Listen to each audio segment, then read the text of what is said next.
Understanding the signs of estrus for successful heat detection in gilts and sows.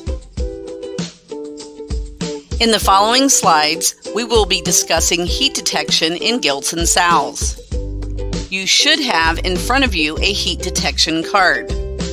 This is yours to keep as a reference on the material you will learn here today. Why is understanding estrus so important? First, it is one of the most critical components for a successful breeding process. Second, recognizing and understanding signs of estrus is key for an accurate and consistent heat detection process. And finally, errors in detection of estrus have a high negative impact on reproductive performance. Listed on this slide are the chronological signs of estrus and reproductive events. First, you will notice vulva reddening, swelling, mucus discharge, riding behavior of other pinmates, seeking the bore, standing estrus period when back pressure is applied, insemination window and ovulation occur, and riding behavior and signs of estrus ends.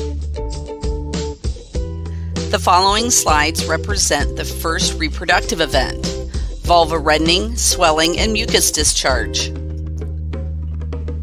There is a rise in the estrogen levels that increase the blood flow in the reproductive tract.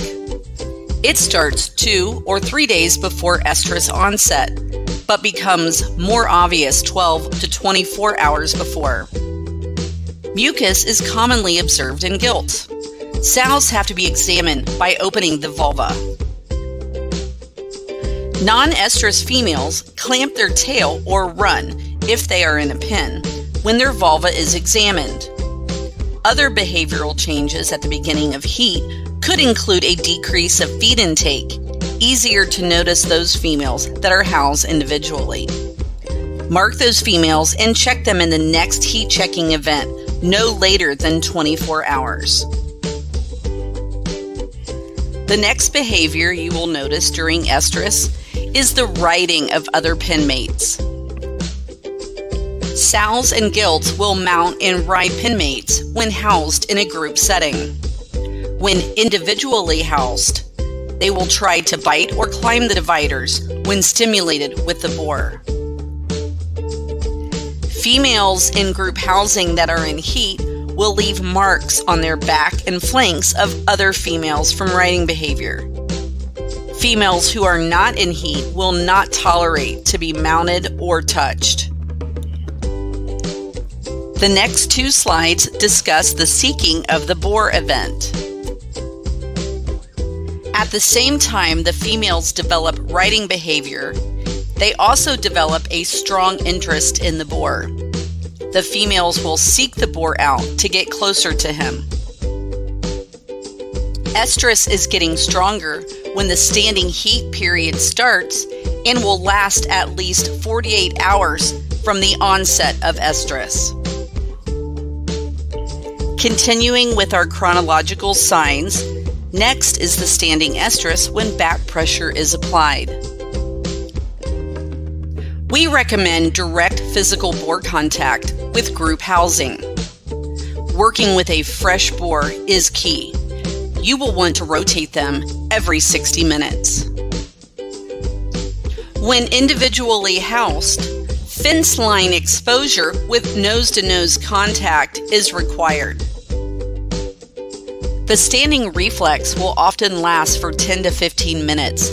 Then the females will become unwilling to be mounted, even though they are still in heat.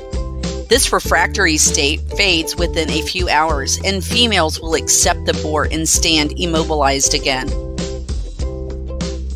As a reminder, it is important to record in your record system all gilts that are heat not served, also known as HNS. When all the previous events are observed, now we are ready to inseminate the sow or gilt and ovulation begins.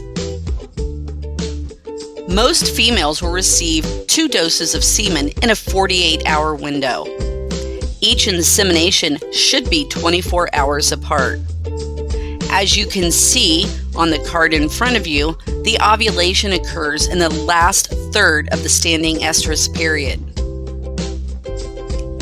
Coming to an end of our chronological signs, we will discuss indicators of when estrus ends.